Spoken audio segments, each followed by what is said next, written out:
Hi friends, welcome to Johana academy.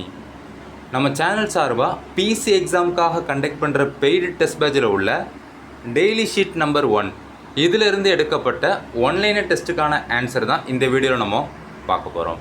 நம்ம channel சார்பாக பார்த்தீங்கன்னா வரக்கூடிய பிசி எக்ஸாமுக்காக ஒரு பெய்டு டெஸ்ட் பேட்ச் நம்ம கண்டக்ட் பண்ணிகிட்டு இருக்கோம். அதில் ஜாயின் பண்ணுறதுக்கான ஃபீஸ் பார்த்தீங்கன்னா 1000 ரூபா. ஸோ 1000 ரூபா பே பண்ணி இந்த பெய்டு டெஸ்ட் பேட்சில் ஜாயின் பண்ணுறவங்களுக்கு பார்த்தீங்க அப்படின்னா ஒரு 130 டெய்லி ஷீட் உங்களுக்கு கொடுப்பேன். அந்த 130 டெய்லி ஷீட்டில் இருந்தும் பார்த்தீங்கன்னா இதே மாதிரி உங்களுக்கு ஒன்லைனர் டெஸ்ட் வந்து கண்டக்ட் பண்ணுவேன். இது போக பார்த்தீங்க அப்படின்னா 25 வீக்லி டெஸ்ட் வைப்பேன், 50 ஃபுல் மாடல் டெஸ்ட் வைப்பேன். அது போக பார்த்தீங்கன்னா 30 ஸ்மார்ட் ஒர்க் ஷீட் கொடுப்பேன். ஓகேங்களா? ஸோ இதை மட்டும் நீங்கள் ப்ராப்பராக படித்தா போதும். வரக்கூடிய பிசி எக்ஸாமில் 70 கொஸ்டினுக்கு குறைஞ்சது நீங்கள் 65 கொஸ்டினுக்கு மேலே நீங்கள் ஆன்சர் பண்ணிடலாம். ஓகேங்களா? ஸோ ஒவ்வொரு டெய்லி ஷீட்லையும் பார்த்தீங்கன்னா ஒரு 3லேருந்து 5 சைக்காலஜி சம் வரும். ஸோ அந்த மாடலை மட்டும் நீங்கள் தொடர்ந்து ப்ராக்டிஸ் பண்ணாலே போதுமானது. ஓகேங்களா?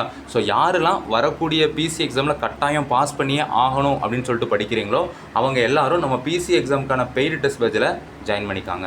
ஸோ இந்த பிசி எக்ஸாமுக்கான பெய்டு டெஸ்ட் பேட்சில் 1000 ரூபா பே பண்ணி ஜாயின் பண்ண விருப்பம் உள்ளவங்க பார்த்தீங்கன்னா I want PC test batch அப்படின்னு டைப் பண்ணி 9385950322 இந்த வாட்ஸ்அப் நம்பருக்கு சென்ட் பண்ணிங்க அப்படின்னா உங்களுக்கான ஜாயினிங் ப்ரொசீஜர்லாம் அப்டேட் பண்ணுவேன். ஸோ விருப்பம் உள்ளவங்க நீங்கள் ஜாயின் பண்ணிக்காங்க. ஓகே, இதில் ஃபஸ்ட் கொஸ்டின் பாருங்கள். தாமிரத்தின் முக்கிய தாது, அலுமினியத்தின் முக்கிய தாது மற்றும் இரும்பின் முக்கிய தாது. இந்த தாமிரத்தோட முக்கிய தாது பார்த்தீங்கன்னா காப்பர் பைரைட். அலுமினியத்தோட முக்கியமான தாது என்ன அப்படின்னு பார்த்தீங்கன்னா பாக்சைட். இரும்போட முக்கியமான தாது என்ன அப்படின்னு பார்த்தீங்கன்னா ஹேமடைட். அடுத்தது ரெண்டாவது கொஸ்டின் பாருங்கள். 0.25% கார்பனுடைய இரும்பு எவ்வாறு அழைக்கப்படும் மற்றும் 0.25% to 2% கார்பனுடைய இரும்பு எவ்வாறு அழைக்கப்படும்? ஸோ இந்த 0.25% கார்பனுடைய இரும்பு பார்த்தீங்கன்னா தேனிரும்பு அப்படின்ட்டு அழைக்கப்படும். 0.25% to 2% கார்பனுடைய இரும்பு பார்த்தீங்கன்னா எஃகு அப்படின்ட்டு அழைக்கப்படும். அடுத்தது மூணாவது கொஸ்டின். பட்குழிகளை அடைக்க பயன்படும் கலவை. பட்குழிகளை அடைக்க பார்த்தீங்கன்னா சில்வர் டின் ரசக்கலவை பயன்படுத்தப்படுது. அடுத்தது நாலாவது கொஸ்டின். துருவின் வேதி வாய்ப்பாடு மற்றும் துருவின் வேதிப்பெயர்.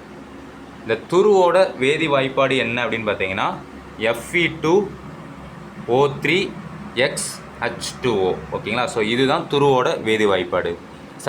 வேதி வாய்ப்பாடு. துருவோட வேதிப்பெயர் என்ன அப்படின்னு பார்த்தீங்கன்னா நீரேறிய ஃபெரிக் ஆக்சைடு. அடுத்தது அஞ்சாவது கொஸ்டின். கத்தியால் வெட்ட இயலும் அளவிற்கு மென்மை பெற்ற உலோகம் மற்றும் தண்ணீரை விட அடர்த்தி உயர்ந்த உலோகம். ஸோ இது ரெண்டுக்கும் ஒரே ஆன்சர் தான், சோடியம் அண்ட் பொட்டாசியம். இது ரெண்டும் தான். ஓகேங்களா? அடுத்தது ஆறாவது கொஸ்டின்.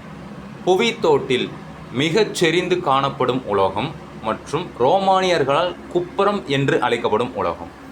இந்த புவித்தோட்டில் மிகச் செறிந்து காணப்படும் உலோகம் அப்படின்னா அலுமினியம். ஓகேங்களா?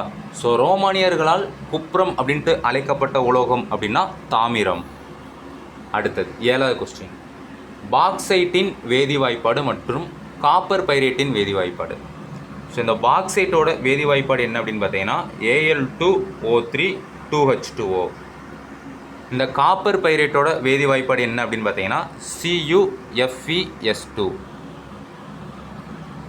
அடுத்தது எட்டாவது கொஸ்டின். ஹேமடைட்டின் வேதி வாய்ப்பாடு மற்றும் மார்பிலின் வேதி வாய்ப்பாடு. இந்த ஹேமடைட்டின் வேதி வாய்ப்பாடு என்ன அப்படின்னு பார்த்தீங்கன்னா Fe2O3. ஓகேங்களா? Fe2O3. மார்பிலோட வேதி வாய்ப்பாடு என்ன அப்படின்னு பார்த்தீங்கன்னா CaCO3. அடுத்தது ஒன்பதாவது கொஸ்டின். பாக்சைட்டை அலுமினாவாக மாற்றம் செய்யும் முறை மற்றும் அலுமினாவை மின்னாற்பகுத்தல் மூலம் ஒடுக்கம் செய்யும் முறை. இந்த பாக்சைட்டை அலுமினாவாக மாற்றம் செய்யும் முறை பார்த்தீங்க அப்படின்னா பேயர் முறை. ஓகேங்களா?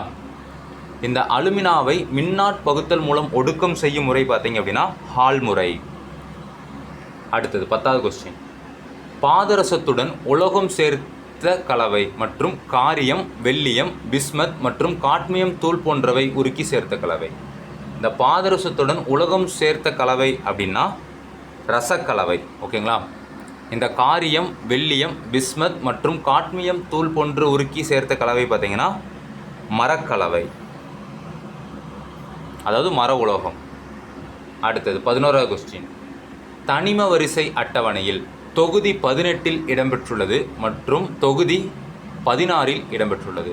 ஸோ தொகுதி 18 இடம்பெற்றுள்ளது பார்த்தீங்கன்னா மந்தவாயுக்கள், தொகுதி 16 இடம்பெற்றது பார்த்தீங்கன்னா ஆக்சிஜன் அல்லது சால்கோஜன் குடும்பம். அடுத்தது தனிம வரிசை அட்டவணையில் மொத்தம் எத்தனை தொடர்கள் மற்றும் தொகுதிகள் உள்ளன? ஸோ தனிம வரிசை அட்டவணையில் பார்த்தீங்கன்னா மொத்தம் 7 தொடர்கள் 18 தொகுதிகள் இருக்குது. அடுத்தது கொப்புள காப்பரில் உள்ள காப்பரின் அளவு. ஸோ கொப்புள காப்பரில் உள்ள காப்பரோட அளவு பார்த்தீங்கன்னா 98%. அடுத்தது ஆனோட்டாக்கல் முறையில் பயன்படுத்தப்படும் உலோகம். ஆன்சர் பார்த்தீங்கன்னா அலுமினியம்.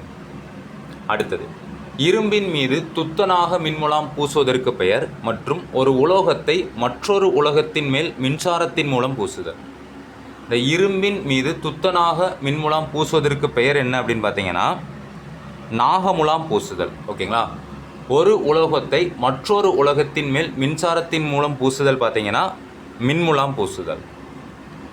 அடுத்தது மந்த வாயுக்களின் எலக்ட்ரான் ஆட்டம். ஆன்சர் பார்த்தீங்கன்னா 0. அடுத்தது 17வது கொஸ்டின். தனிம வரிசை அட்டவணையில் தொகுதி 14 இடம்பெற்றுள்ளது மற்றும் தனிம வரிசை அட்டவணையில் தொகுதி 17 இடம்பெற்றுள்ளது. ஸோ தொகுதி 14 பார்த்தீங்கன்னா கார்பன் குடும்பம் இடம்பெற்றிருக்கு, தொகுதி 17 பார்த்தீங்கன்னா ஹாலஜன்கள் குடும்பம் இடம்பெற்றிருக்கு.